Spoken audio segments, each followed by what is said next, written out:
हाय नमस्कार. जसं की तुम्हाला माहिती आहे मी डिकी उघडून पिशवी बघते. नक्की आतमध्ये साप आहे म्हणूनच आम्ही इथे आलो. तर इथं महेश PU कॉलेज मानतेश नगरला आहे आणि इथं कन्स्ट्रक्शन सुरू आहे तसं तुम्ही बघू शकता. आणि इथं वॉशरूममध्ये साप आलाय म्हणतात. तर या माझ्यासोबत बघूया कुठे आलाय. तर या इकडे कन्स्ट्रक्शन आहे आणि इकडे साप तिकडून जात होतं म्हणून आम्ही इथे थांबाव. तर इकडे साप आहे. ओ किती सुंदर जागेवर बसलाय बघू शकता.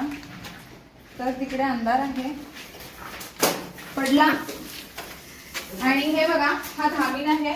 असं वॉशरूम मध्ये वगैरे येऊ शकतात आणि अडचणीच्या जागेला जास्त अग्रेसिव्ह होतो हा साप.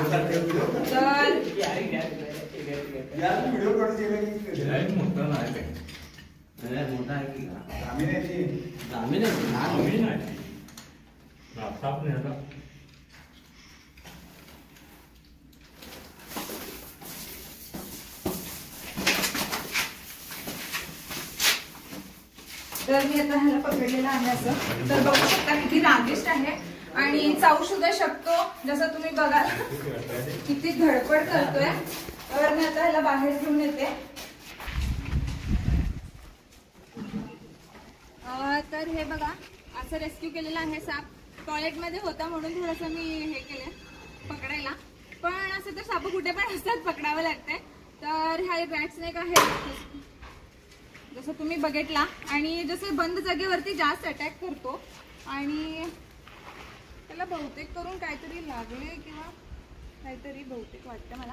आणि खूप थोडंसं रागिष्ट सुद्धा आहे आणि असं तुमच्या इकडे सुद्धा येऊ शकतो. हा तरी जास्त रॅट्स खातो. नाग सारखा दिसतो म्हणून भरपूर जणांना गैरसमज होतो की हा नाग आहे म्हणून. पण हा धामीन आहे. आता मी ह्याला पॅक करते. आणि बिनविषारी आहे. आणि भरपूर जणांना वाटतं की शेपटीनं वगैरे असं गुंटाळून शेपटीने गाईचं हे पकडून दूध वगैरे पितं म्हणून. पण तसं काही नसतं. हे बघा जसं इकडे केलंय तसं ते पकडतंय आणि ह्याच्यामध्ये काटा वगैरे नाही आहे, नाहीतर मला लागलं असतं ते आता.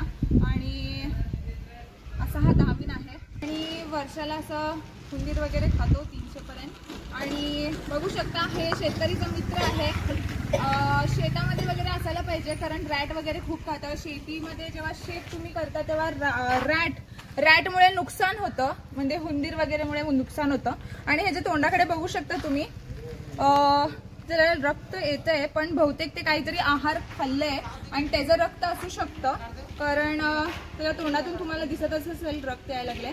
आणि हे असं धामीण आहे. तर बघू शकता मित्रांनो. आता मी ह्याला पॅक करते.